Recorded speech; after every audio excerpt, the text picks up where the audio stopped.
नमस्कार, बहुत स्वागत है सभी दर्शकों का। मैं मीरा राजपूत। राहुल गांधी ने चुनाव पर, चुनाव की प्रक्रिया पर, चुनाव के नतीजों पर, चुनाव के रिजल्ट पर ऐसे सवाल, ऐसे गंभीर आरोप कुछ घंटे पहले लगाए कि चुनाव आयोग तक को राहुल गांधी के सवालों का जवाब देना पड़ा है। चुनाव आयोग भी अब बयान दे रहा है और एक दूसरे पर पलटवार हो रहे हैं। और इतना ही नहीं, अब तो जेपी नड्डा ने भी इस पर बयान दिया है, यानी कि राहुल गांधी के बयान का सीधा असर दूर तक जा रहा है। दूर तक का मतलब क्या है? दूर तक का मतलब ये कि विपक्ष की पार्टियों पर, जो राहुल गांधी की विपक्ष की पार्टियां हैं, उन तक भी ये खबरें जा रही हैं और उन तक भी इसका असर जा रहा है। अब राहुल गांधी ने क्या सवाल उठाए हैं, उसकी एक छोटी सी झलक मैं आपको बता देती हूं, जिन्होंने पहले खबर नहीं देखी है। राहुल गांधी ने चंद घंटों पहले एक 5 पॉइंटर्स बनाए, जिन 5 चरण के द्वारा ये कहा गया कि ये वो 5 तरीके हैं जिनके द्वारा चुनाव में जीत हासिल की जाती है सरकार के द्वारा, यानी कि बीजेपी सरकार पर उन्होंने टारगेट कसा और उन्होंने कहा इसी तरीके से चुनाव को हराया जाता है विपक्ष को, और कहीं ना कहीं वोट प्रभावित किए जाते हैं, नकली फर्जी वोटर्स बनाए जाते हैं। बहुत सारे सवाल उन्होंने इन 5 पॉइंटर्स में शामिल किए और जवाब मांगा। अब सोचिए, तो इस तरीके की भूमिका राहुल गांधी ने बनाई और इलेक्शन कमीशन से जवाब मांगा। अब आगे क्या हुआ? इलेक्शन कमीशन ने सीधे जवाब दिया है, पर उस बीच में मैं आपको यह बता दूं कि राहुल गांधी ने अभी अभी इस तरह की खबरें, इस तरीके के बयान क्यों दिए हैं। ये इसलिए दिए हैं क्योंकि राहुल गांधी का कहना है कि अब जिस अगले राज्य में चुनाव है, यानी कि बिहार में, उस बिहार में ऐसा हो सकता है, उस बिहार में बीजेपी वहां ऐसा कर सकती है जहां जहां वो हारेगी। ये बड़े आरोप राहुल गांधी ने लगाए हैं। अब चुनाव आयोग ने राहुल गांधी के इस ट्वीट का क्या जवाब दिया है, जिस तरीके से उन्होंने 5 ये गंभीर आरोप लगाए हैं जो आप इस समय स्क्रीन पर देख रहे हैं, इन्हीं आरोपों का जवाब चुनाव आयोग ने ये दिया है। उन्होंने कहा है कि राहुल गांधी की ये बातें तर्कहीन हैं, राहुल गांधी की बातों में सच्चाई नहीं है, राहुल गांधी जिस तरीके से कह रहे हैं वो बहला फुसला रहे हैं। उसके बाद राहुल गांधी चुप नहीं बैठे। इलेक्शन कमीशन के इस बयान के आने के बाद राहुल गांधी ने एक और ट्वीट किया। उन्होंने कहा कि अगर इसमें सच्चाई नहीं है तो आप मेरे सवालों का सार्वजनिक जवाब दो, जो मैं अब पूछूंगा। एक और ट्वीट किया, वो मैं अब आपको दिखाने जा रही हूं। उसी में सबसे बड़ी अपडेट है, उन्होंने कुछ ऐसे सवाल पूछ लिए जिसके बाद अब और ज्यादा हाई हो चुका है ये मामला और गंभीर होता जा रहा है।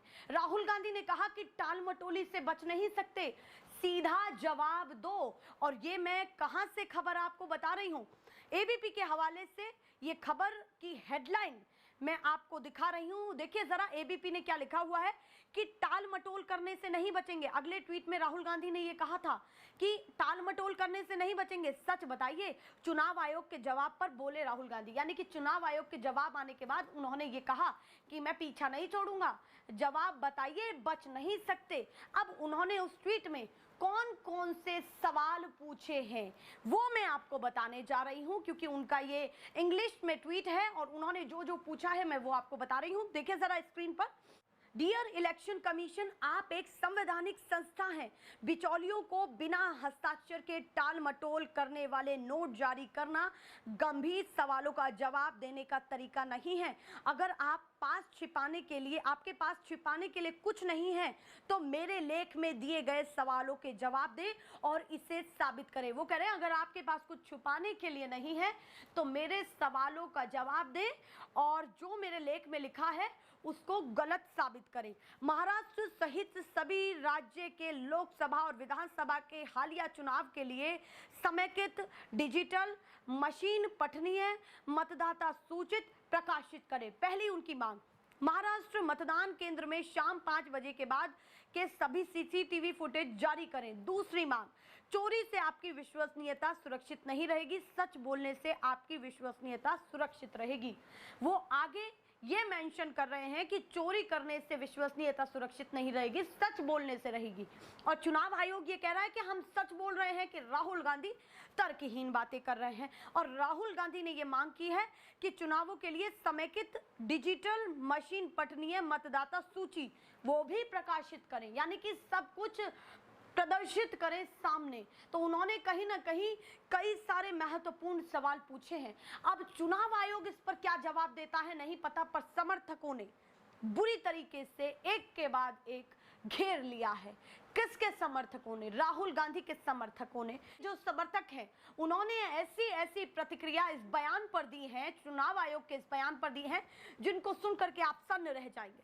सबसे पहली प्रतिक्रिया मैं राहुल गांधी के समर्थक की दिखाऊं तो देखिए जरा स्क्रीन पर क्या लिखा हुआ है कि राहुल जी आप बिल्कुल सही बात बोल रहे हैं। अगर इलेक्शन कमीशन इतना ही दूध का धुला है तो विपक्ष की 22 पार्टियों की मांग मानकर बिहार विधानसभा चुनाव बैलेट पेपर से कर ले, दूध का दूध पानी का पानी हो जाएगा। विपक्ष की ये मांग भी हमेशा के लिए समाप्त या फिर बीजेपी और ईवीएम मशीन समाप्त। मतलब एक चीज समाप्त हो जाएगी, या तो विपक्ष की मांग समाप्त हो जाएगी हमेशा के लिए या फिर बीजेपी की ईवीएम। उन्होंने बीजेपी की ही ईवीएम को बना दिया है।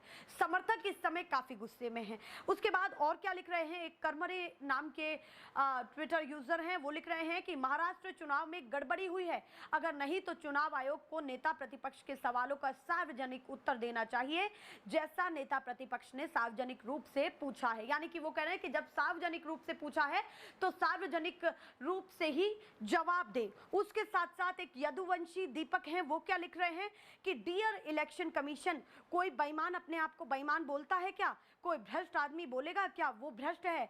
आप अपना बचाव कर रहे हो, इनके प्रश्न का उत्तर दो, उनको सबूत देने में कौन रोक रहा है?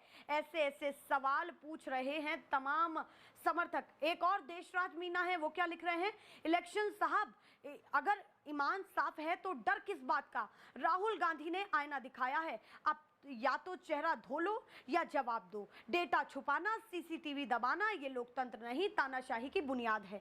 जनता सब देख रही है और इस बार वोट नहीं बदलेगा, व्यवस्था बदलेगी, ये समर्थक लिख रहे हैं। आगे एक और है संदीप रॉल, वो लिख रहे हैं आर या पार करना ही पड़ेगा सर, ये राहुल गांधी को लिख रहे हैं। उसके साथ साथ एक ज्योति ताई परदेशी है, वो लिख रहे हैं कि राहुल गांधी आप आगे बढ़ो, हम आपके साथ हैं। एक प्रीति सिंह है, वो लिख रही हैं देशवासी को चूना लगाने के साथ साथ चुनाव आयोग द्वारा चूना लगा रहे हैं चुनाव आयोग संचालक मोदी जी, वो तो मोदी जी को ही घेर ले रही हैं यहाँ पर। तो इस तरीके की प्रतिक्रियाएं तमाम समर्थकों की निकल करके सामने आ रही हैं। पर जेपी नड्डा ने इस बीच में क्या कहा है राहुल गांधी के इस ट्वीट को लेकर के? उन्होंने कहा है कि राहुल गांधी को बिहार में हार दिख गई है और इसीलिए वो बौखला गए हैं। पर राहुल गांधी ये कह रहे हैं कि हमारी बिहार में बड़ी जीत होने वाली है, पर हमें महाराष्ट्र जैसा डर है कि महाराष्ट्र में लहर बड़ी थी और चुनाव जिस तरीके से उन्हें चुनाव में प्रक्रिया पर ही सवाल उठा दिया कि महाराष्ट्र में जो चुनाव हुए हैं वो पूरी तरीके से सही नहीं हुए हैं, वहां पर धांधली हुई है। और उनका कहना है कि अब ये धांधली बिहार में होने जा रही है, इसीलिए राहुल गांधी इन मुद्दों को लगातार उठा रहे हैं जो उन्हें शंकाएं हैं। अब आगे क्या बयान निकल करके सामने आता है ये तो नहीं पता, पर मैं एक एक अपडेट आप तक पहुंचाती रहूंगी, यही मेरा काम है। पर आपका काम है चैनल से जुड़े रहना, ऐसे ही खबरें दिखाती रहूंगी। फिलहाल के लिए नमस्कार।